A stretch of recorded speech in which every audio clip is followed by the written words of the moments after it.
Well, hi there, Michael. Hello, Brian. How are you today, my friend? I'm grand. As the new year rolls along. You know, we recently had a conversation about Cursive, and I had a chance to watch you do some writing, and that's print. That's not cursive. Well, he thought it was cursive. My teachers used to curse at me, No, say my that's cursive was horrible. Well, that's but they're trying to bring back cursive, so maybe they can get you in the class with the other elementary school kids. Well, we'll bring in somebody who knows all about writing. Holly Baltz, StetNews.org, editor-reporter, a great outlet for local news in Palm Beach County. You and I brag about them. Thanks for being with us. Absolutely. Happy to be here. We're thrilled to have you. The media has changed a tad, and Stet News, started by Joel Engelhardt and Carolyn DiPaolo, and you recently joined them. They've been a real force in trying to do local news in the Palm Beach County area. What's happening to the media these days? Oh, wow. That's a big, big question. Where do I go? It's being corroded.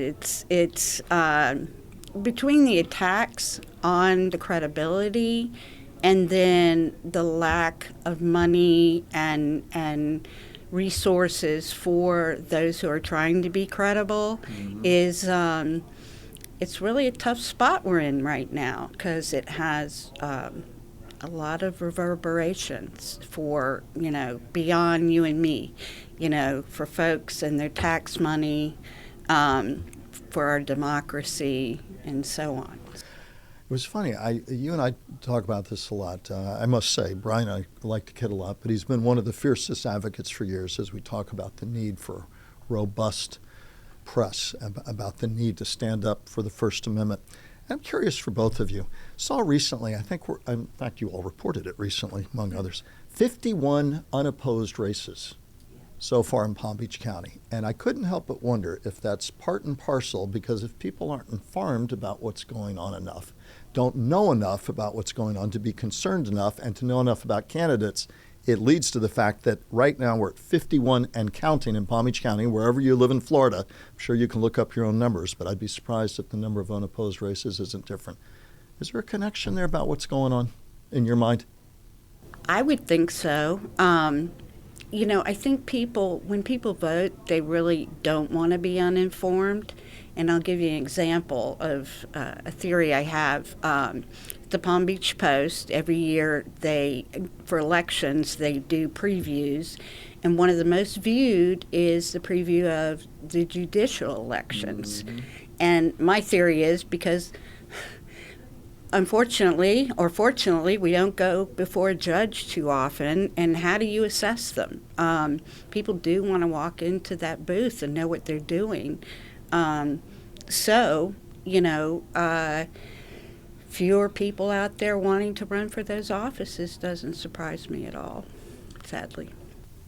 Well, I think another impact, and this is a little bit aside from talking about media stuff, but when you look at social media and the kinds of attacks that you get on almost anything, I think a lot of people who in the past may have been interested in running for public office are having second thoughts. Because of threats, attacks, and 24/7 mudslinging. Politics right now is extremely divisive. Whether you're a Republican or a Democrat, you hate each other. And I think that's a big part of why you have so few people running for office around the state. But I also think that, the whole change in the media landscape where you have so little coverage of local races around the state, so little coverage of local governments because there simply aren't the reporters and editors out there that there used to be to cover these things. And, people like to disparage the media. Oh, my God, I hate that. But, there's a hurricane coming. All of a sudden, it's the truth. Yeah. All of a sudden, we need to know. If there's a bad accident on I-95, you know how I love I-95. They're getting that information. They're getting that information from the media. So if something happens in the schools or the local government that they are fortunate enough to hear about, because there might be a reporter there, that becomes important to them. But there's nowhere near enough of that anymore. No, there's not. You're the former investigative editor for the Palm Beach Post, of course, a great former Palm Beach postman. I spent 44 years in daily broadcast journalism. Part of it, to be positive for a moment, we're trying to find new outlets. You and I couldn't imagine a podcast 10 or 15 years ago. Stetnews.org online, and it drops fresh every Tuesday, right? You publish online. The newsletter is fresh. Yeah. Which the newsletter, little plug, is free. Plug away. And Stet is free, Right. Which is another thing about the whole landscape also. But yeah, we're putting things up on stetnews.org, All the time. All the time. Talk about Stet News a little more for people who don't know it. What it is, a little bit more, why you'd think it is so critically important right now that we have a stetnews.org in Palm Beach County. Stet News was founded 3 years ago by former colleagues of mine and Brian's at the Palm Beach Post, Joel Engelhardt, who was an investigative editor with me. We were partners. And Carolyn DePaulo, who was my boss. And they believe in local government news, especially watching how your taxpayer money is being spent. Watching what's going on in a county that is growing exponentially and has been as long as 3+ decades I've been here. Stet is trying very hard to fill in the gaps in local news. That's the chief mission, I believe. Mm-hmm. How are you all doing? Great. Yeah.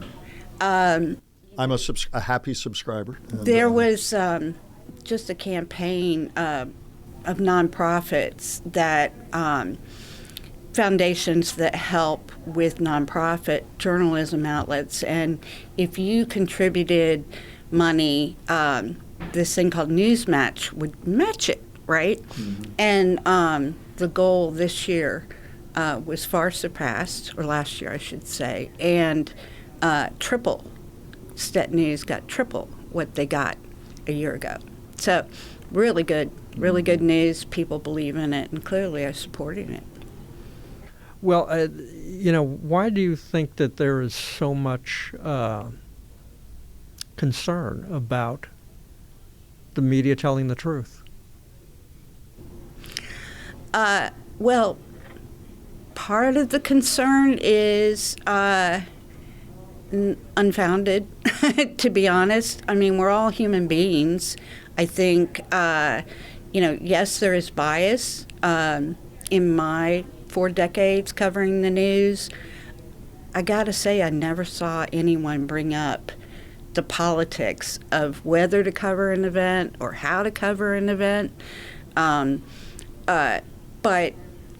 there's also the humanity. There is bias just because we're human beings. And so there's some truth to people's criticism.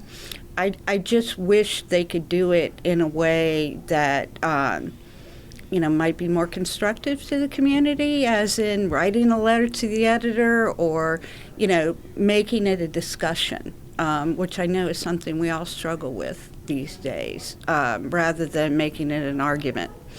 But yes, that criticism in places is very well deserved.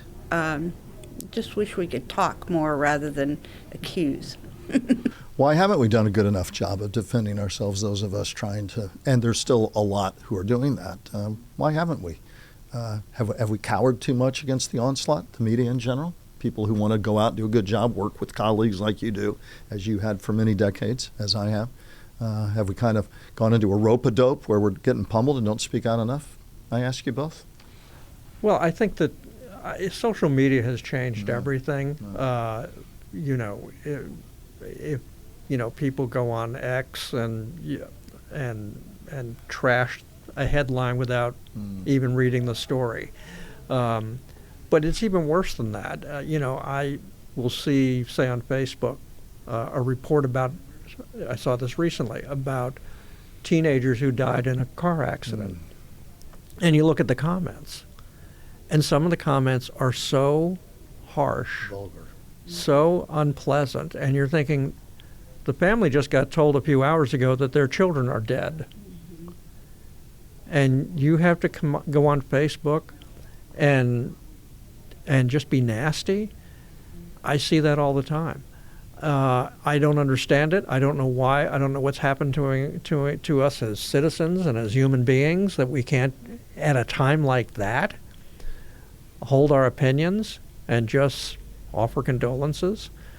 And part of it is this whole social media, notice me. And if I say something outrageous, I'll get.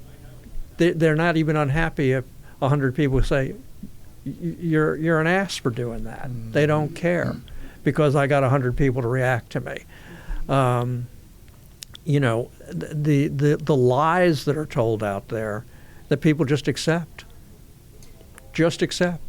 They don't even take 5 minutes to do basic research to find the truth. And I've done that. I stopped doing it, and I would post, here's a link to the truth, basically. And people would just pass by that and keep telling the lie. That's where we are today, and that makes it harder to be a good media source. And I think part of what works for organizations like Stet and a lot of other organizations around the state and around the country that are small, locally focalized. You're talking about the community. You're talking about your city government, and you're just focusing on the issues that are coming up. Excuse me. Mm-hmm. So the agreements or disagreements are more about whether or not the road's going to be paved. And I think that's probably what's going to keep the future of the media going, focusing on that kind of stuff. Holly, your take? I agree. Certainly social media does not encourage the better angels of our nature, so sadly, because people are, if you had to say something like that to someone to their face, be a whole lot different. So it's not encouraging good behavior. But also, people aren't thinking critically as much, at least from what I'm seeing. Like, who is that source? When someone says, "Oh, did you hear about this?" Where did you hear it? Who, did you look at who's reporting it? And if you want, people are critical of us for bias. Well, think about who you're getting your news from and whether you can trust them and they've done well in the past. Are we rapidly coming to a day where we only have the stetnews.org, which is doing a great job, only have podcasts where we try and get a wide range of people? TV news is having its own issues, the world that I inhabited for years. And you do wonder, you and I talk about it all the time, how quickly this has happened and changed. I'm thankful that we have the Stet News, thankful that you can still have places to talk about stuff like this. Will that be all that's left? And I don't expect any of us to have the answers just at this table, but on the one hand, because I'm old-fashioned, even with my bad cursive handwriting, it does scare me. It's just not a world I ever knew. I knew I could go reliably to read a column for Brian Crowley. I knew you all were doing great investigative stuff for my old friends at the Miami Herald. I knew colleagues in television news had background, had a newsroom where they're gathered together. I emphasize to young people all the time, try and be part, even if it's a small newsroom, relatively small like Stet News, where like-minded people who care about journalism are trying to do that craft and do it with honor and to talk about storytelling, to have guardrails from years of experience, which you both have, which we all have. Is Stet News finding a lot of fans within the media sphere who are saying, you know what, we like what you're trying, we think we want to, what's the positive there that you're hearing from colleagues around the state and around the country about trying to be a version of Stet News? Because it seems that's where it's all headed. Yes, I think it is. What kind of feedback are you getting from media colleagues trying similar ventures? Be hopeful. We need it. Yeah. I haven't, I've only been retired since September, so I haven't heard nationally or statewide, but the people in the community really appreciate Stet. Yeah. And I think now this community we've always known is really, high intellect, they like to read. They have very high standards, and so it makes sense that a Stet News and the Palm Beach Post would appeal in this community. But yes, I think the nonprofits are gonna. That's it. Yeah, and the good thing is people are supporting them. So yeah. It's interesting times that we live. Who would have imagined this world? I mean, candidly, I remember we used to sit in our newsroom. Candidly, did you even remotely imagine? Well, that was part of the news world's problem, Yeah. Particularly on the business side. As the internet started growing, when you had things like Craigslist come and take away most of the classified ads that supported newspapers. As you watched advertising move to Google and to Facebook, and all, the business world of the media wasn't ready for it, and were arrogant about it. They thought it was all going to go away, that there was no way that, whether it was TV or newspapers or radio for that matter, nobody's going to touch us. We have 100 years of being number one, and that's the price you pay if you ignore the future. And as I've said many times, it had nothing to do with newsrooms. It had to do with the business side. And now they're paying the price for it. Mm-hmm. Moving on, tell us a little bit more about your day-to-day work. Oh, my day-to-day work. Oh, you don't seem too retired to us. No, but it's great because I get to do wonderful things that I love. Not that I didn't. I loved working at the Palm Beach Post every day. But I'm covering some stories for Stet. I'm doing more writing. I was an editor for my entire career until Jeffrey Epstein came along, and suddenly I was reporting on the Post lawsuit to get the state grand jury transcripts released, which happened in 2024.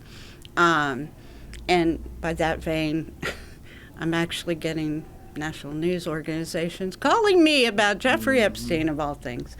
What a dubious thing to be an expert at. But I got to cover a joint meeting of the Children's Services Council, the Healthcare District, the county commissioners, and the school board members, which was a lot of power in one room, talking about the health and welfare of our children, actually in the age of Doge, and whether they could properly help our children in this community. And they have some challenges, for sure, on that count. So it matters. But I'm having fun. I see a lady still driven by her lifelong mission to tell stories, important stories. Trying to. I enjoy it, for sure. Yeah. It reminds me of somebody sitting on this side of the table I talked to. You see the gleam, I think, for all of us. And it's such vital work. And the flip side is, Stet News is technologically couldn't have existed years ago. A podcast like this couldn't. Many other great podcasts, many other nonprofits, many great efforts. So there is that. Is it different? Yes. Do we worry about the guardrails? Yes. Do we need more people who really care about doing good work and going to that meeting? You talk about this all the time. Being willing to go to the very meeting you described and sit in and do the grunt work of listening, asking tough questions. But it's vital, and it makes us feel good when we hear people like you are still doing it. And this guy is one of the biggest news hounds I've ever met. Any final thoughts you have as we just sort of move forward into a new environment and plug away with stetnews.org? We do all the time. We must say too, you all are very kind in terms of putting our podcast on Stet News as well. So we're very appreciative of that as well. As we all find a new place, a new way to navigate a completely different world. Yeah. And there's a glorious spirit of support for the community at Stet. I'm plugging. But one thing that has just begun is a thing called Community Voices. Okay. Stet has a relationship with Inlet Grove High School students in their journalism class. C.B. Hanif, who used to be a colleague of ours, teaches journalism there. And the students are starting to cover Riviera Beach. They're going to their council meetings. They're writing stories, taking photographs, and as Liz Capozzi, who leads up that effort, and Carolyn DePaulo for Stet say, it's not just trying to teach children to be journalists, although that's a big deal to us, right? But it's also getting them involved in their community and seeing how they can have an effect. So if you take a look at stetnews.org, you'll see their stories and photos. It's really amazing. That to me is beautiful. Oh, yeah. Especially if you have a younger generation, high schoolers who are interested in journalism in whatever form that it's going to take, because somebody has to keep an eye on what government is doing. And there are hundreds and hundreds of cities in Florida that never see a reporter. Nobody's keeping an eye on them. They can do whatever they want with tax dollars. They can do whatever shenanigans that go on in the back, rooms. Nobody knows about it. And if they do find out, it's usually too late. So there's an enormous amount of our government that never sees the light of day. And that's never good. So we appreciate that Stet News is making the effort to do so. We named this Top of Mind Florida because on our old broadcast for years, at the end, Brian would finally kid him. His wife Cheryl said, "Why don't you call it Top of Mind Florida?" Because we would say, I'd always ask the last question, what else is top of mind? So in keeping with how we began this podcast 6-7 months ago, anything else top of mind that you want to bring up before we let you go? Or top of mind for this fella as he goes through copious notes? Top of mind to me is support your media. Try, give them feedback. If you've got something you think is going on that's bad, communicate that. We need readers' and viewers' help as much as they need us. Wonderful online publication with some real deep talent there. Final thought or question from you, sir? Well, let me just end it with, we are closer to 2050 than we are to the year 2000. Welcome to 2026. Holly Baltz, Stet News, editor-reporter.org, longtime investigative editor for the Palm Beach Post. We really appreciate you being with us. Thanks so much. Had fun. One of the things that we forgot to bring up with Holly, of course, is 2egg. The community that never gets any news coverage except the fact that I brought it up in one of our episodes where I talked about the tiny town of 2egg in Northwest Florida. Up, as I think I said. But you haven't been there. No, I've not. So, haven't made it to 2egg. Haven't made it to 2egg. You have to go on an interstate, which you refuse community. to use? It's not an incorporated town. It's just a community of a couple of hundred people, and its name since the 1930s is 2egg. So. And because back during the Depression, people paid for things in the local store there by bringing 2 eggs. So it got called 2egg. And I think I've also mentioned to you that the signs that say 2egg on the road, those are the most stolen signs in the state of Florida. Everybody wants a 2egg sign. So, I sit here and laugh. And yes, you did tell me the story recently. It is funny, though, Brian. Of course, we kid around. If you think we kid around some on camera, you should see us off camera. But you do. People are just tired. They need a little more of that. I do find people. We were talking to Holly, who was wonderful, talking about the effort to push forward on news. I do hear a lot too. People are they're exhausted. There's so much coming at them.